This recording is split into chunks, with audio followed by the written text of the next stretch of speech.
kami dari kelompok 4 pada video ini akan membahas taman ini bersejarah yaitu The Great Stupa at Sanchi.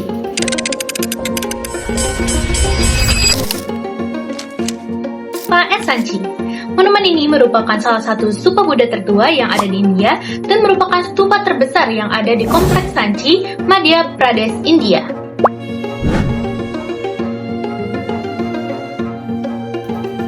Pembangunan dimulai pada abad ketiga sebelum Masehi oleh Asoka the Great dari Maurya Empire. Lalu pada abad kedua sebelum Masehi hingga 12 Masehi bangunan mengalami kerusakan hingga akhirnya terbengkalai. Lalu ditemukan kembali pada tahun 1818 oleh Henry Taylor dan proses restorasi dimulai kembali pada tahun 1881 oleh John Herbert Marshall dari Archaeological Survey of India. Great Stupa at Sanchi memiliki diameter sekitar 37 meter dan tinggi sekitar 17 meter. Struktur utamanya berupa kubah setengah bola atau dome yang di dalamnya terdapat ruang penyimpanan relik Buddha. Dalam simbolisme Buddhis, kubah tersebut melambangkan langit yang menaungi bumi. Di puncaknya terdapat harmika, yaitu pagar berbentuk persegi, serta yashti dengan 3 payung atau cakra yang melambangkan 3 permata Buddhisme, Buddha, Dharma, dan Sangha. Di sekeliling kubah terdapat teras melingkar untuk ritual pradaksina, yaitu berjalan mengelilingi stupa searah jarum jam. Kompleks ini juga dikelilingi pagar batu dengan 4 gerbang torana yang dihiasi relief kisah kehidupan Buddha dan cerita Jataka.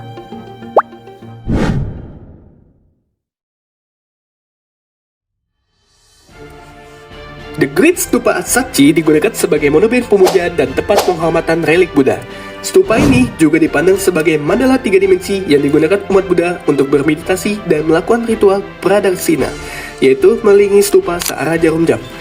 Fungsi utama stupa antara lain adalah menyimpan relik Buddha sehingga menjadi pusat ziarah. Tempat ritual pradaksina yaitu berjalan mengelilingi stupa sebagai bentuk meditasi dan penghormatan. Sebagai juga media pengajaran visual, karena gerbang torana dihiasi relief kisah kehidupan Buddha dan cerita Jataka. Great Stupa at Sanchi dibangun oleh seorang Asoka dari kerajaan Maurya Empire setelah peristiwa Kalingawar. Kemudian juga penggunaan dari kerajaan tersebut hari demi hari menjadi penggunaan yang lebih ideal. Yang pertama adalah sebagai tempat peribadahan bagi seorang biksu, kemudian sebagai juga umat Buddha dan juga pengunjung sebagai tempat pariwisata. Kemudian juga faktor pembentukannya, yang pertama adalah faktor religius berdasarkan ajaran Buddhis, yang kedua adalah faktor politik sebagai dukungan dari Kaisar Asoka, yang ketiga adalah sebagai faktor budaya dan seni sebagai relief dan kisah Buddha, yang keempat adalah faktor geografis